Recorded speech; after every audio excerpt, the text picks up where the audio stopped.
everyone, Judicial Watch President Tom Fitton here with our weekly update here on social media. Thank you as always for joining us this week. Hope you had a wonderful Thanksgiving holiday. Now I'm going to wish you a Merry Christmas. We still say Christmas around here, so Merry Christmas to you all as you prep for that holiday. Unfortunately, a lot of bad things going on in Washington, D.C. these days. I got a report there, plus significant development.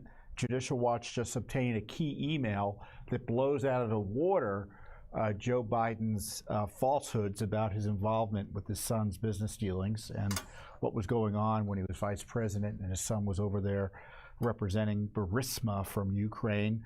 Major to Jack Smith and the Biden Justice Department spying on potentially tens of millions of Americans through Twitter. I'll talk about that. New details about the waste of taxpayer money here in our nation's capital to promote Black Lives Matter.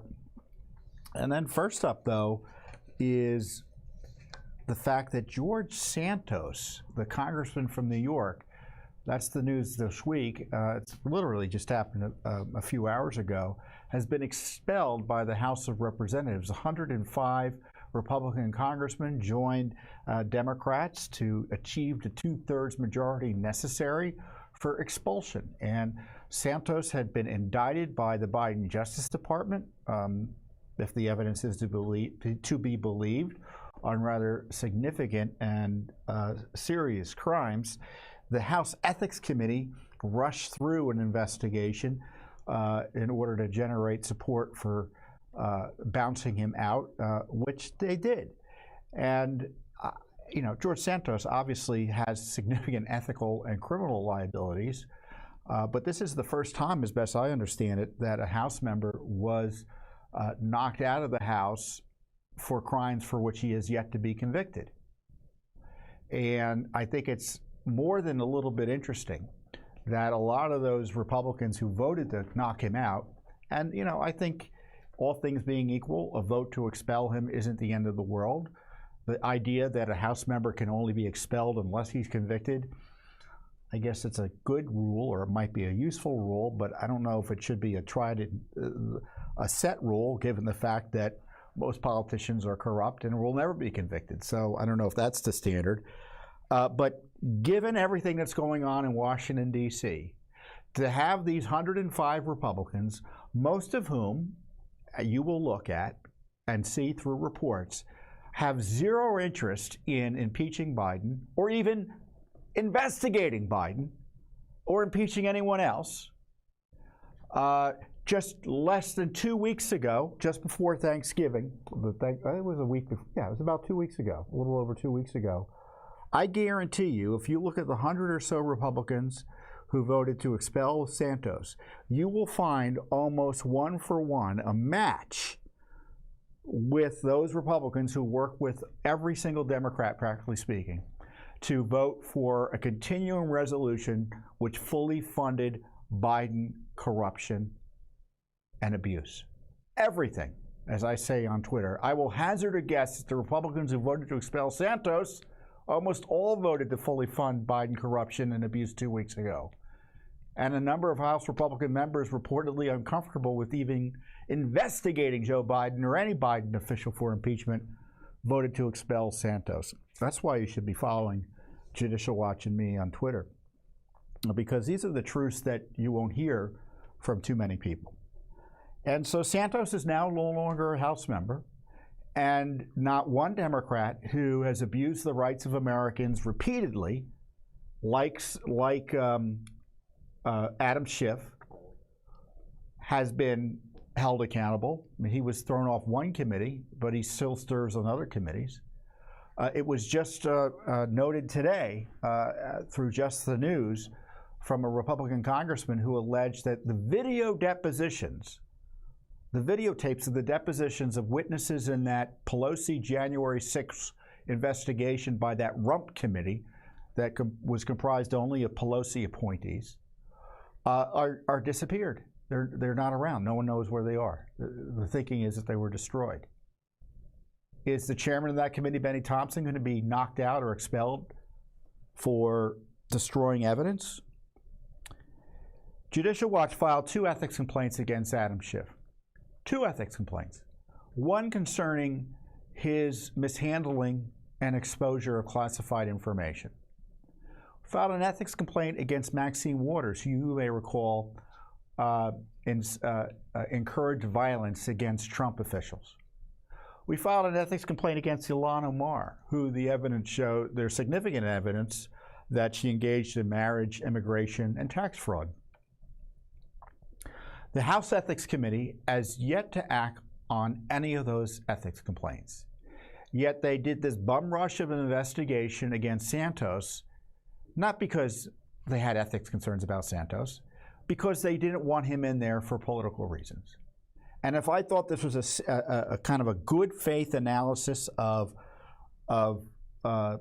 what Santos had done, and the ethics committee just calls it as they see it, you know, I think the process would be reassuring and a good development if someone like him was held accountable. But for all the things that are going on in this town, the idea that Santos is the first thing that happens, his expulsion is the first thing that happens after the same gang, and I mean gang by Republicans and Democrats, fully fund the effort to jail Trump that they know is illegitimate. The efforts to censor Americans, the cover-up of the Biden corruption by the Justice Department. So forgive me for thinking I don't know if the double standard is the right way of thinking about it.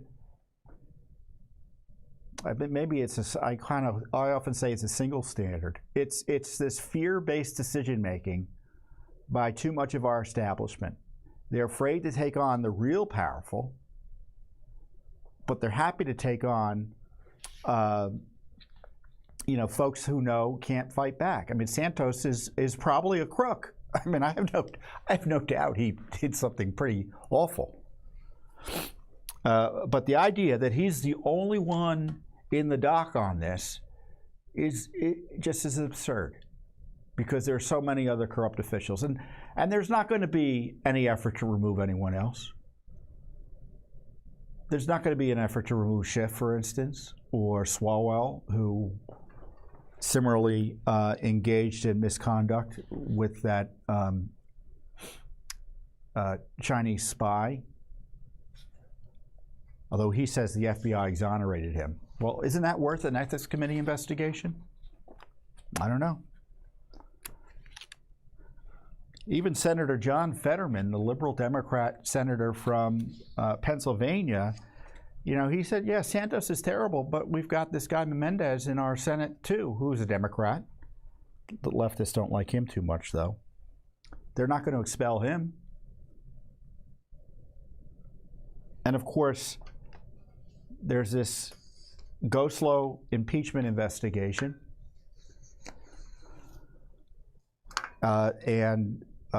As I say, the continued funding of the abuse of Trump. So I'm sorry. If you're going to vote for Santos being expelled while voting to allow Joe Biden to abuse the rule of law to jail American citizens in retaliation for either questioning his election or to make sure they're in a weakened position to stand against him in an election, I'm sorry, there's a disconnect there. There's a disconnect there.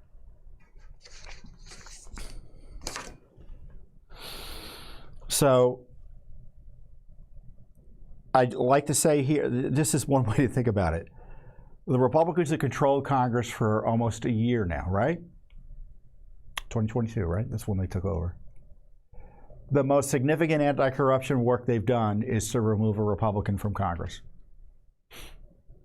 Given everything that we know has happened, that's the only thing they've done in terms of accountability and action. They've done nothing similar with any of the bad guys and gals we've talked about earlier. So there you go. The other big news this week is actually, it's not news because the subpoena came out, I think, back in August, but kind of everyone overlooked this aspect of it. It was a subpoena the Biden regime, through Jack Smith's special counsel investigation, issued to Twitter for Donald Trump's tweets and other material from the platform. It was a secret subpoena that only became public in recent months. Now, folks have finally gotten around looking at it more carefully. I wish I had seen it more carefully. I don't think I looked at the subpoena when it first came out. So that shows you got to read some of this stuff. You can't rely on media or even worse, social media descriptions of what documents are. You often have to read them yourself. But it shows the most widespread spying operation that I'm aware of by the Justice Department in American history. I should say the most.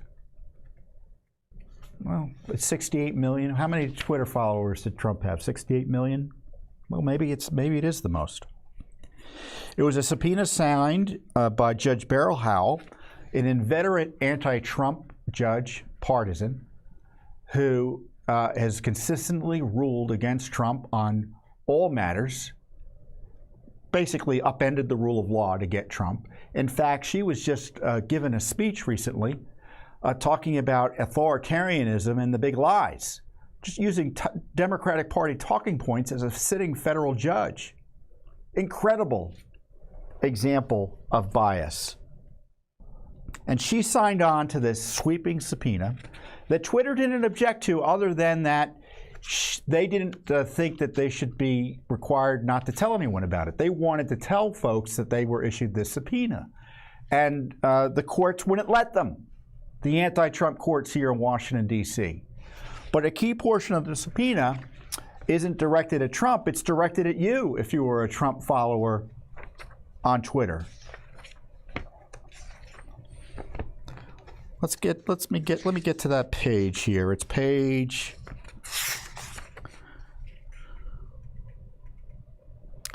page 2. Section 2. All content, records, and other information relating to communications sent from or received by the subject account from October 20th, 2020 to January 2021, including but not limited to the content of all tweets created, drafted, and favorited or liked or retweeted by the subject account, including all such deleted tweets. So if you tried to delete a tweet, they might have it if Trump liked it. And all associated multimedia, metadata, and logs.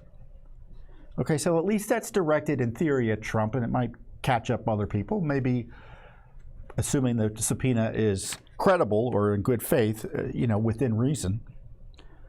The content of all direct messages sent from, received by, stored, or in draft form or otherwise associated with the subject account, including all attachments, multimedia, header information, metadata, and logs. Again, that may be okay.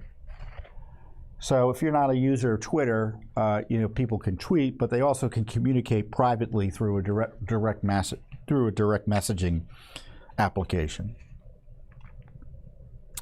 All other content, records, and other information relating to all other interactions between the subject account and other Twitter users from October 20th to 2021, including but not limited to all users the subject account has followed, unfollowed, muted, unmuted, blocked, or unblocked, and all users, meaning you likely, who have followed, unfollowed, muted, unmuted, blocked, or unblocked the subject account. All information from the Connect or Notifications tab for the account, including all lists of Twitter users who have favorited or retweeted tweets posted by the account, as well as all tweets that include the username associated with the account, meaning mentions or replies. Then there's other invasive requests about Trump's use of the account. So they want to know, and there's a file on you right now, if this subpoena has been fully complied with. If you said real Donald Trump, which is his Twitter handle, should save America. They took your tweet, and there's a file on you. Now, President Trump interacted with me and promoted Judicial Watch's tweets on Twitter. He retweeted me and such, and certainly I often mention Trump in my tweets, and as did Judicial Watch. So we're victims of this spy operation. What business is it of the Biden administration, other than to compile an enemies list of tens of millions of Trump's Twitter followers? Indeed, the enemies list includes friends of Biden. I mean, I'm sure Nancy Pelosi followed Trump, right? Or interacted through her account somehow. Democrats and other opponents of Trump, who knows? So this abuse not only targets Trump world and people who are following him because he was president of the United States. If you want to interact with your president on Twitter, the Biden administration wants your Twitter information. That's wrong. It's a violation of your First Amendment rights, and I would argue other federal laws. And I tell you, what was the reaction in the House of Representatives to this shocking development? This shocking understanding of this massive violation of our First Amendment rights to expel George Santos. As far as I'm concerned, stuff like this should result in the shutdown of the Justice Department. I don't mean literally the complete shutdown of the Justice Department, but you know what I mean. Jack Smith should be called into Congress immediately and be required to testify under oath about this abuse. He should be defunded. And as I've been saying, the idea that this Republican-controlled House of Representatives continues to fully fund Jack Smith, especially in light of this Twitter subpoena, is an abomination. And as Trump has often said, that they're coming, I stand between them and you. They have to go through me to you. If this doesn't prove that Trump is right, that they're going through Trump to get to you, I don't know what will. This is an incredible abuse of power by the Biden administration and the Justice Department and Jack Smith. And what are the courts doing about it? They're blessing it. They're telling Twitter they couldn't tell anyone about it, so they could object before it was too late. Now, it helps explain some of the abuse I suffered at the Biden Justice Department when Jack Smith, his attorneys, questioned me, his prosecutors, before the grand jury as a witness. They spent a good deal of time asking me about my darn tweets. Now, I'm always happy to talk about my tweets because I think they're all great, right? Including the tweets they wanted to ask me about. So I got to wonder, was this part of this craziness? Their focus on my tweets? And Trump's, they were asking me, for instance, whether Trump approved of my tweets or did he agree with them? I'm like, I don't know. I mean, if he retweeted them, I guess he would have agreed with them, right? And that's not always even true. I sometimes retweet stuff that I think is interesting. I don't necessarily agree with it word for word. I mean, the whole point is I face this absurd questioning about my tweets about matters of public policy. I'm the head of the largest government watchdog group in the country. I'm being harassed by this Justice Department over my tweets, and I wish I had known at the time they had a subpoena out for every tweet that mentioned Trump and every follower of Trump during a key time period. So you can be sure our lawyers are looking at this very closely.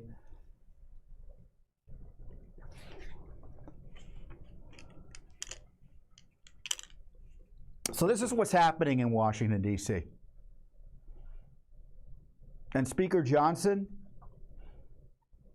the report was the other day that unless they come to an agreement, he's going to fully fund, without restriction, the Biden administration through the end of the fiscal year, which is essentially through the election.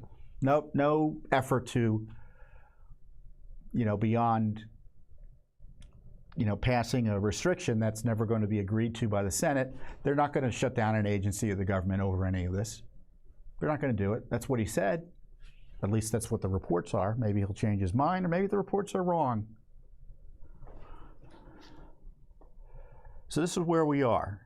And all I say is thank God for Judicial Watch. Because Congress isn't going to shut this stuff down. And, without Judicial Watch, providing the leadership and the pressure on some of this, because I'm convinced if there wasn't if Judicial Watch and those of the other Americans who are concerned about Biden corruption, for instance, wasn't pressing on impeachment, I'm convinced there'd be no impeachment or impeachment inquiry of Biden.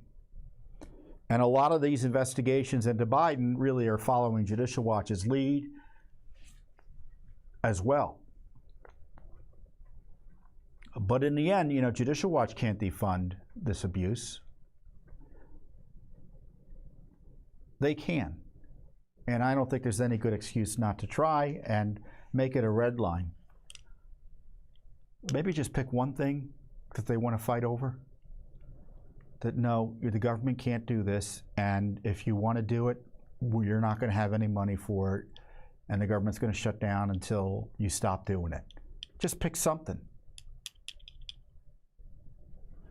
What would you pick if you had to pick one? Give me ideas below.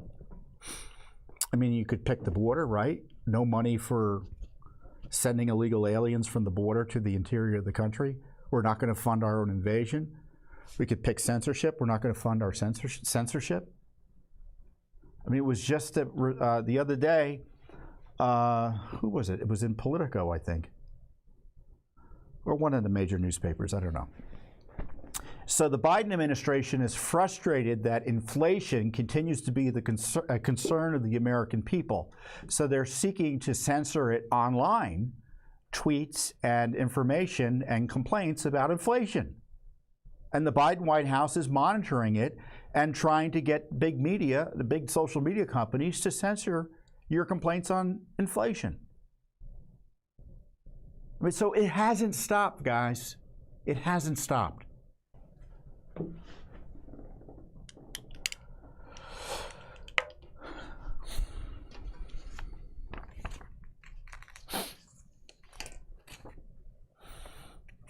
And as I said, Judicial Watch doesn't stop its investigations just because Congress seems to be investigating something. Oftentimes Congress gets documents different from ours or doesn't get any documents at all. And this is a good example of it, what I'm about to talk about now, which is a major disclosure as a result of Judicial Watch's heavy lifting. One of our lawsuits uncovered a Joe Biden email showing Hunter Biden was copied on information related to the Ukrainian president at the time. It's a 2016 email that was sent to one of Joe Biden's secret email accounts, his alias account. So he had an account that I guess only friends, family, and close business associates in government at the time when he was vice president knew. And the name of the account, the email address of the account was, let's post that email. What was the email account name? You're probably screaming at the computer monitor right now or wherever you're watching. Robert L. Peters at pci.gov. So the email with the subject line Friday schedule cards was sent by John S. Flynn, who was Joe Biden's assistant, and you can see it there. Boss, 8:45 prep for 9 a.m. phone call with Prez Poroshenko. Then we're off to Rhode Island for infrastructure event, and then Wilmington for University of Delaware commencement. Nate will have your draft remarks delivered later tonight with your press clips in the morning. Respectfully, John. And that email was CC'd, not BCC'd, CC'd to Hunter Biden. You can see him right there, his address, Hunter Biden, H. Biden at Rosemont Seneca. At the time, Hunter was on the board of Burisma. This is in 2016. It's a May email. And why on earth is Hunter Biden getting information about Joe Biden's schedule involving communications with a foreign leader and the preparation for those communications? Now, James Comer, to his credit, was trying to get this email because it was first disclosed, thanks in large measure to Judicial Watch, by the National Archives. They put out what they call a finding aid, and they described it without providing the documents. They're saying, we've got this document here. And so they finally, they just gave it to us the other day. Also attached is an unusual section. I guess Joe was given what is called a go up one page or down one page. The daily U.S. troops update, which described the number of troops who died in Afghanistan at the time as being 6,745. U.S. troops wounded in Iraq, Afghanistan, 552, 392. And then U.S. troop levels, 10,000 in Afghanistan, security assistance, 4,000 in Iraq. I don't know if those were public records or not, or public documents. Those numbers were public or not. So this is another smoking gun, as I said earlier. It blows out of the water the notion that there was any distance between Joe and Hunter Biden on the Burisma influence peddling scandal. So you have to remember, this is on top of all the other information that's come out, including information from seemingly credible FBI informant that Burisma gave a bribe to Joe and Hunter, $5 million each, to ensure that they'd be safe from prosecution and corruption investigations. And it certainly explains in part why Hunter is getting CC'd on Joe's meeting with a foreign leader. And I'm understanding there aren't a lot of emails like this, so it wasn't like, maybe he was, I don't know, getting CC'd on all scheduling for Joe, which would raise other issues. But according to the archives, there were only a few emails. And I know we only got one, so I don't know where the other one is. You know, that we're in litigation about it. And of course, this is, this is not voluntarily disclosed, everyone. This is a result of a federal FOIA lawsuit by Judicial Watch. Judicial Watch has probably filed, you would think I'd know how many FOIA lawsuits we filed over the years, but I don't. But it's hundreds. And we had asked for records about Joe Biden's business dealings, including, and it would have covered emails to or from him, including emails he was using, but obviously didn't have the Joe Biden handle on it. And I understand why there was an alias email account. As long as records were kept, it's not improper.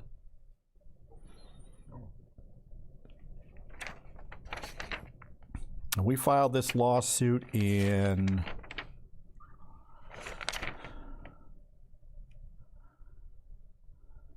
we filed it earlier this year. In August 2023, Comer, chairman of the House Oversight Committee, called on the archives to provide records of Biden regarding his duties that overlap with his son's activities in Ukraine. Chairman is pursuing, Comer is also pursuing communications in which Joe Biden used a pseudonym, as well as those in which Hunter Biden, Eric Sherwin, who is a Biden partner, or Devin Archer are copied. So we have nearly a dozen Freedom of Information Act lawsuits regarding the Biden corruption issues, and we hit pay dirt, right? I mean, this is why we do this work, so that we have access to information and you're educated about what the government's up to. And what the government was up to is that this corrupt influence peddling scandal was being moved along within the Obama White House through Joe Biden's vice president's office.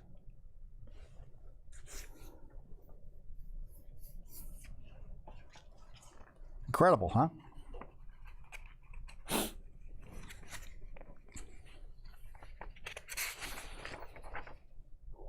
So we're going to continue. I mean, this is a big lawsuit. Lots of documents are going to be responsive. So I suspect we're going to continue to get documents that Congress hasn't gotten yet. And we'll share them with you as when we get them. And hopefully the public will be further educated about the need for accountability, and Congress will continue to feel a little bit of pressure. Maybe even the Justice Department might feel a little bit of pressure.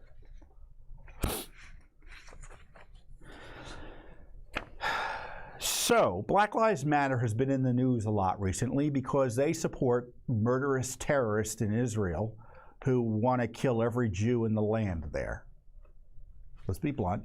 They're a far-left communist organization that hate the police and hate America and responsible countless violent deaths and destruction in 2020 and since, and whose policy prescriptions echo through our major cities as a result of their war on the police. And people are dying to this day because of the policies initiated by this movement. And so what did the DC government do? They basically painted a monument to the movement just outside the White House. And you can go back and look at the description as to why they set up what they now call Black Lives Matter Plaza. It was to commemorate the violent rioting outside the Trump White House that nearly saw the White House overrun and sent Trump into the basement because the Secret Service thought he was going to get killed if he didn't. And DC government, the leftists running the DC government, used tax dollars to shut down the street, paint Black Lives Matter. Defund the police was also painted by protesters. They left that up for a bit. They finally took it down. And it's still there to this day. And so what we did in light of Black Lives Matter's support for Hamas, we asked the DC government, you know, tell us what's going on there with Black Lives Matter Plaza, the taxpayer support for it, Hamas, etc. And we got documents showing back in August they spent $270,000 repainting the darn sign. They spent $53,000 or more or less for paint and supplies, and $217,000 on labor. Now, is it too much money to do what they did? I don't know. People can argue over that. It's the government. They spend a lot of money. You know, it was a big sign. But I can tell you that the Black Lives Matter Plaza, they spent at least $7 million, well over it, setting it up. And they continue to honor that anti-American racist movement here in DC. And they spent all that money, rather than tearing it apart and opening the street up to the public, as it should have been, as crime skyrockets in our nation's capital. You name it, crime is rising, it's out of control, and it's largely due to the policies of the DC government inspired by the Black Lives Matter movement.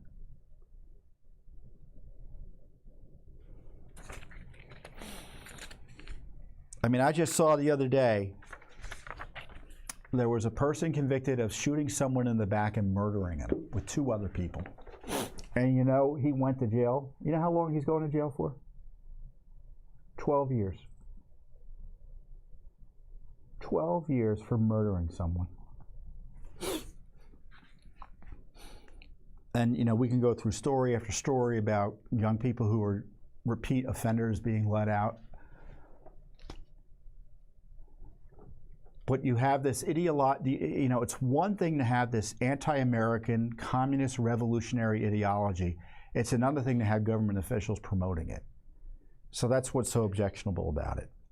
Now, you know, by way of, I don't know if you remember this, but when they painted Black Lives Matter on the street, we wanted to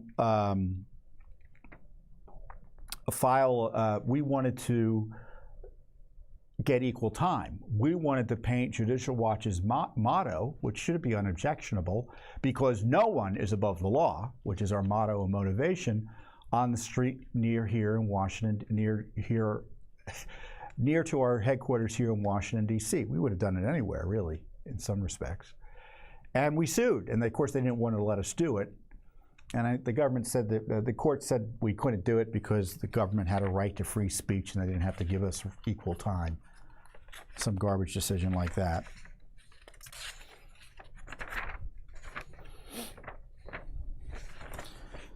So, and of course, you know, the Biden administration helped them shut down that street.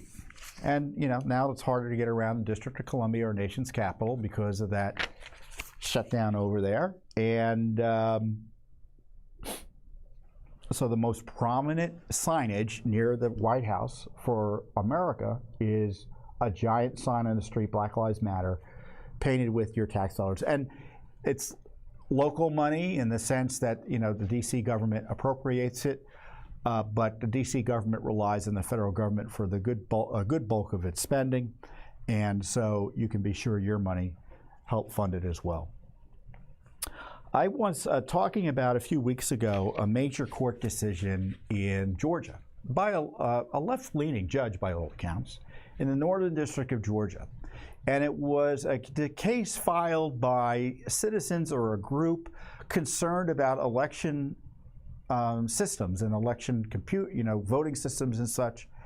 And I looked into the plaintiffs. I didn't recognize them, but they looked to be like a mix of, you know, folks who are Republican, conservative, maybe Democrat, liberal. I couldn't really tell. And the decision allowing their case to go forward is an astonishing one in light of really exposing, if you want to talk about the big lie that there are no legitimate concerns about the way our elections are being conducted here in the United States, specifically in Georgia, and specifically through the use of these computer voting systems to collect and tabulate votes. In this case, the dispute was about the use of Dominion voting machines in Georgia. Now, they're trying to jail people for raising these same concerns, by the way, right now in Fulton County. Jack Smith is doing it up here in Washington, D.C. against Trump, too. This federal judge says those concerns are at least good enough to go to trial. And I thought, because no one is going to tell you about what that judge said, I'm going to tell you what the judge said. I'm going to read it to you. If I can find it again, of course, I just...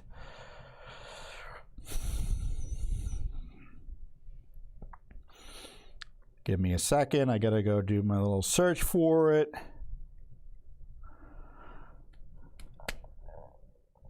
It was in the Northern District of Georgia. So I filed this tweet. I guess I should ask Jack Smith to send me a copy. It was earlier this month. A federal court in the Northern District of Georgia, which is the Atlanta division, now they're going to allow these plaintiffs to proceed to trial after they presented expert evidence which found 7 core vulnerabilities in the Dominion voting systems that are being used across the state. And this is a quote from the opinion. So this is what the expert presented that the court found sufficient to warrant going to trial over. Because the allegation is, if I can't trust my vote to count, my voting rights under the Constitution are harmed. And the judge is going to allow that to go to trial, more or less. Number 1, attackers can alter the QR codes on printed ballots to modify voter selections. So what was happening in Georgia, as I understand it, is that you make your selection on the machine, right, the computer, and you get a written receipt that has what looks to be your selections, but also a QR code which supposedly mimics what you can see as your selections. And the expert said, well, someone can mess with it in a way to make the QR code to incorrectly show your selections, and the QR code is what's used to finally count your ballot. I think I'm describing it correctly. Anyone with brief physical access to the BMD, the ballot marking device, machines can install malware onto the machines. Attackers can forge and manipulate the smart cards that a BMD and ballot marking device uses to authenticate technicians, poll workers, and voters, which could then be used by anyone with physical access to the machines to install malware onto those ballot marking devices. Attackers can execute arbitrary code with supervisory privileges and then exploit it to spread malware to all BMDs across the county or state. Attackers can also alter the BMD's audit logs. I guess that would make it impossible to check if something happened, right? You do the audit doesn't show anything. Attackers with brief access to a single BMD or a single poll worker card and PIN can obtain the county-wide cryptographic keys, which are used for authentication and to protect election results on scanner memory cards.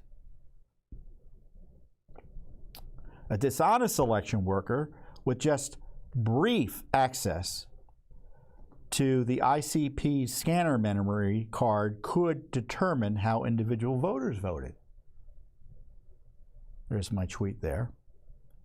The main conclusions of the expert analysis on the Georgia computerized Dominion voting systems, as described by the court, are as follows here. You see that there. The ICX BMDs, which is essentially Dominion's ballot marking devices, are not sufficiently secured against technical compromise to withstand vote-altering attacks by bad actors who are likely to attack future elections in Georgia.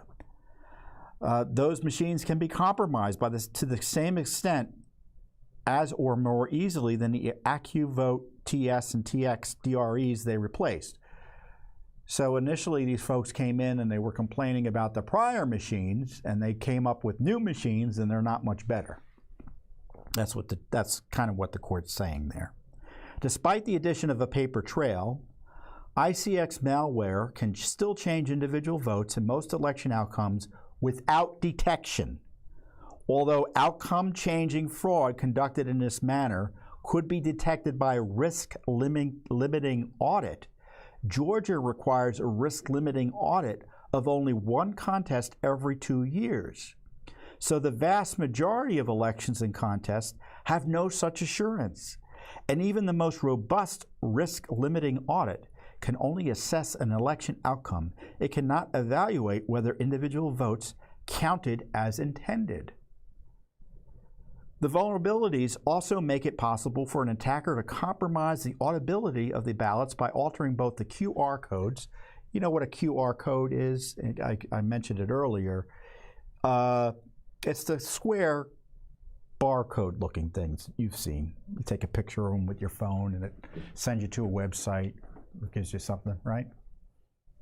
If you don't know what it is, you can look it up. By altering both the QR codes and the human readable text, such cheating could not be detected by a risk limiting audit or even a hand count, since all records of the voter's intent would be wrong. See, that's the trouble with these these audits. They said the audits didn't find anything. Well, if they're auditing bad data that they don't know is bad or compromised, they're just reconfirming something terrible that happened in terms of potential fraud. I mean, it seems to me an obvious point, but I'm glad a judge is confirming it.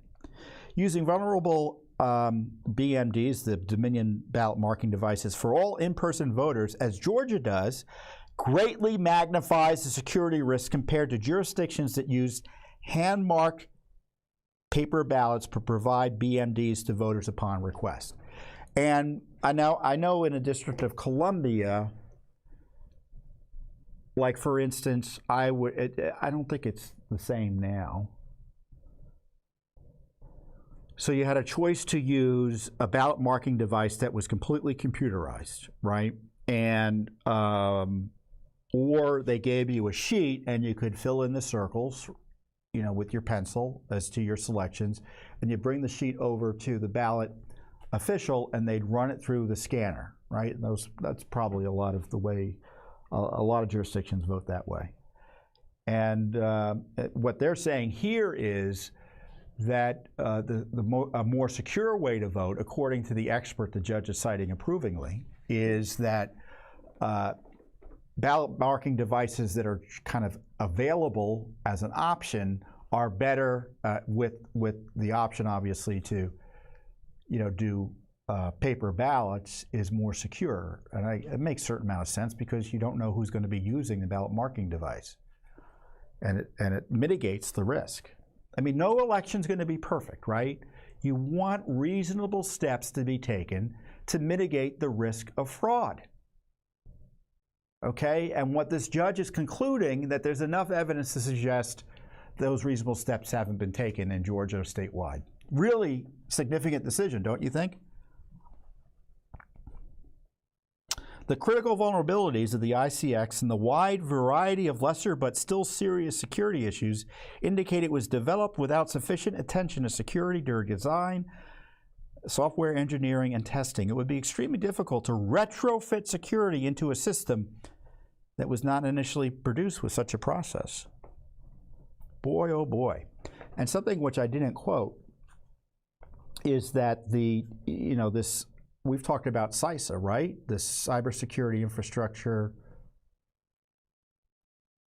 Security Administration. And they're supposed to be helping, not spying on Americans and getting them censored, helping through best practices and kind of warning people about cybersecurity risks related to elections. That was one of the reasons it was set up. It quickly kind of veered away from that. But they looked at the Georgia election systems and noted some of these same vulnerabilities, right? And this was just recently. And they didn't say that we had evidence that there was fraud that took place, and there's a debate there. But they said there are these steps that you should take to mitigate the potential risks that CISA found, some of which echoes here. And the court noted that virtually none of what CISA recommended has been implemented by the state of Georgia.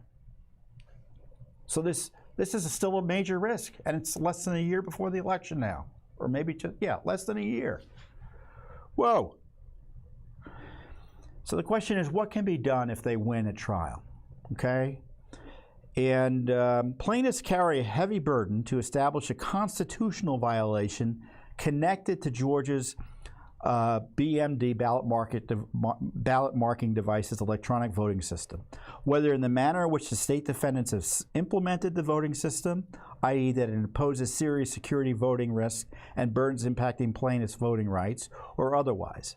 If plaintiffs prevail at trial on one or more of their claims, there are pragmatic, sound, remedial policy measures that could be ordered or agreed upon by the parties, such as 1, providing for the use of printed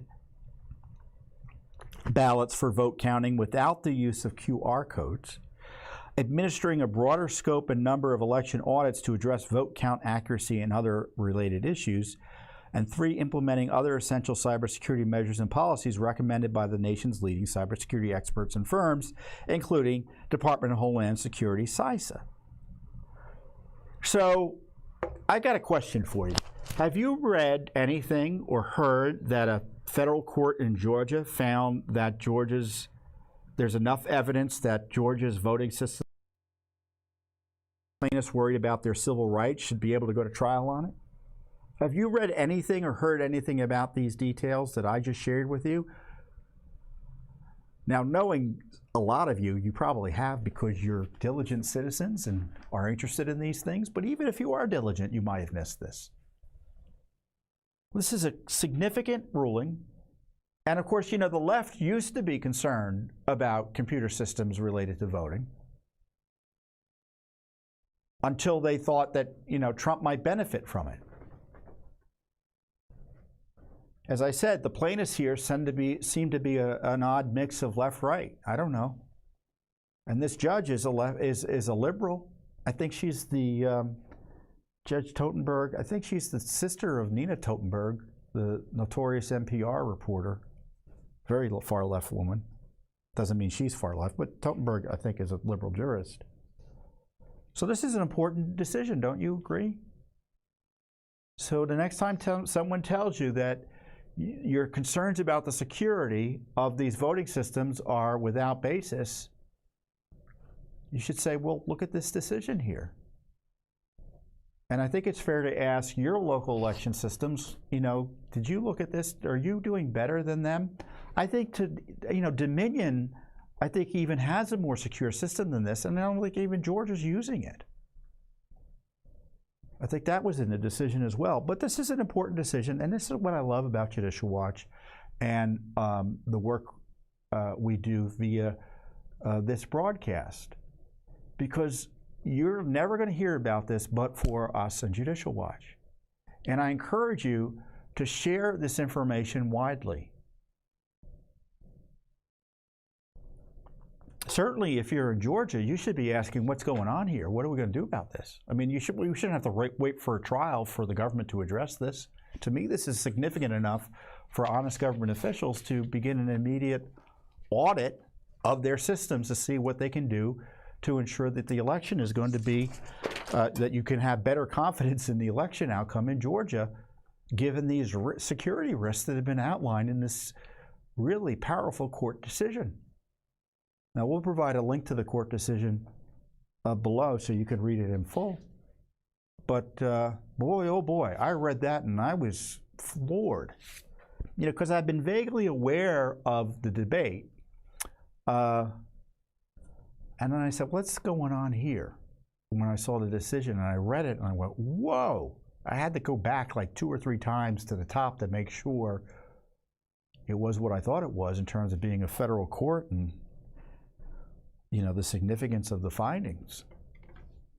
Now, will they win a trial? No, but the judge found this is serious enough that, you know, Georgia's protestations to the contrary, that there's no there, are wanting. So a big week here at Judicial Watch. But before I go, I got to tell you something.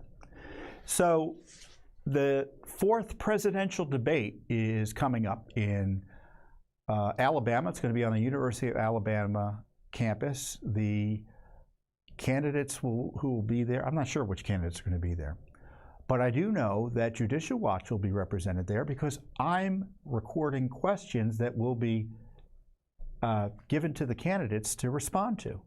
So during the debate, I'm going to pop up, you know, a few times with a question for them via video. Isn't that great? And it's a great honor for obviously me, but more importantly, it's a great honor for you, our Judicial Watch supporters, because as you know, Judicial Watch is America's #1 government watchdog group. We're one of the largest grassroots groups in the country, and you betcha candidates for presidency should be answering some of our questions. And the questions, I can't tell you what the questions are going to be, but they're going to be good, and they probably won't surprise you. But I want to see what you think should be asked. I'd be interested to know what you should be, what should be asked. And I don't think Trump's going to be at the debate. I can, you know, I'm sure Trump would answer the questions too if I gave them to him. And I'm happy, for the record, I'm happy to ask questions in a Democratic debate. But I don't think the Democrats are having a presidential debate this year, at least as of yet.